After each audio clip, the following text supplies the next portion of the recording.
Seoul, South Korea. An immediate glance in, you'll probably notice that shopping and dining are two of Seoul's most prominent features. But after a little more research and wandering around, you'll notice that there's a rich history, mountains and parks, countless neighborhoods, and an interesting Korean culture.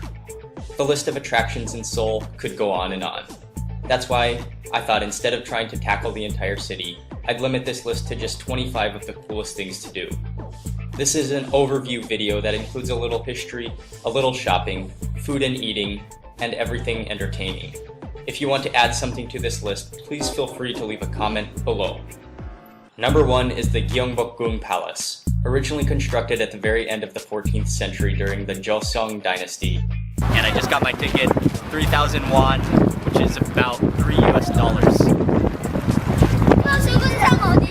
The coolest part about this whole palace are these giant earthenware clay pots, and they were used once back in the day to store the chili pastes, the fermented soybeans, maybe even kimchi. Okay, I'm at the Bokcheon Hanok village, which is a traditional Korean village. Nowadays it's quite a tourist attraction, but you just follow this map around and you go to a number of different viewpoints and you might basically check out this whole building, which are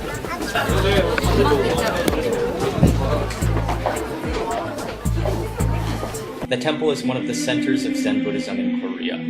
One of the coolest things about visiting the temple was the ancient trees on the compound, apparently over 500 years old and strung with brightly colored lanterns. The Hwasong Fortress is now a UNESCO World Heritage Site and one of South Korea's most important historical sites. Okay, I'm gonna start the ascent up to the fortress walls, so I don't know how long this will take, but it doesn't look that high.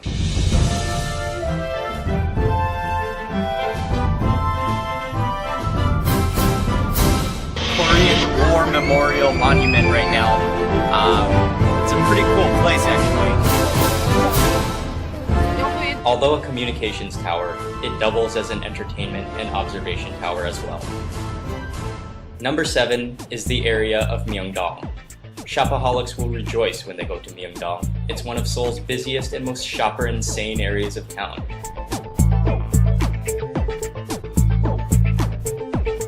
One of Seoul's most touristy areas of town is known as Insadong. If you're looking for Korean souvenirs to bring back, this is a great, yet kind of expensive place to buy things. Coming in at number 9 is the Namdaemun Market, located in the central area of Seoul, and it's one of the city's largest and oldest markets.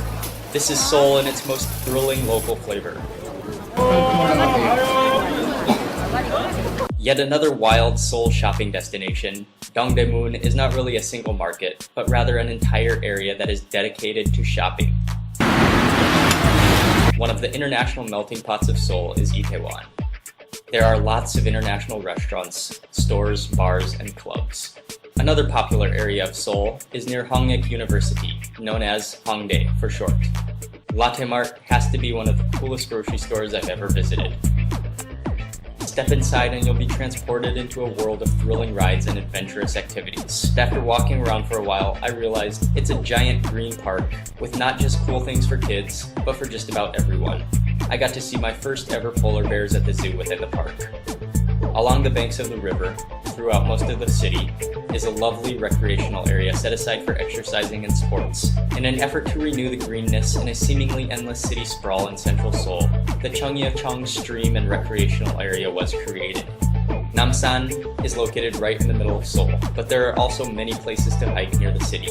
Without doubt, if you like to eat, indulging in Korean street food at the Gwangjin Market will be one of the top things to do in Seoul. For myself, it was probably the coolest thing I did.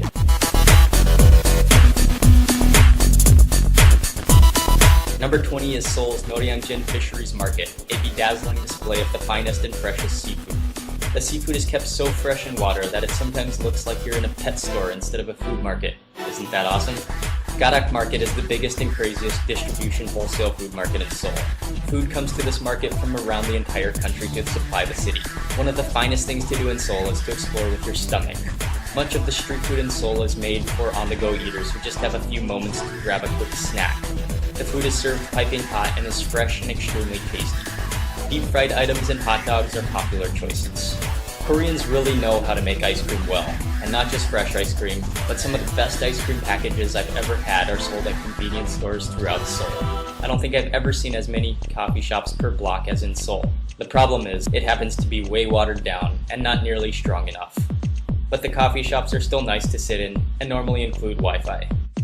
It all eventually comes down to the food, and Seoul, South Korea, is literally a heaven on earth. At number 25 is the Korean barbecue.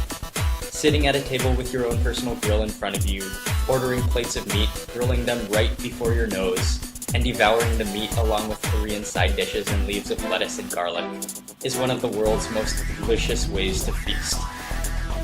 During my entire visit, I was enthralled and confused at the same time, debating what to eat and trying to eat as much South Korean food as possible.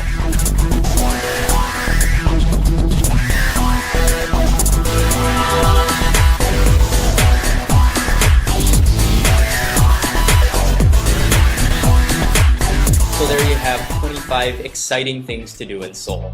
But like I said before, this is by no means everything there is to do in Seoul. So if you have any other suggestions, please leave a comment below and let me know.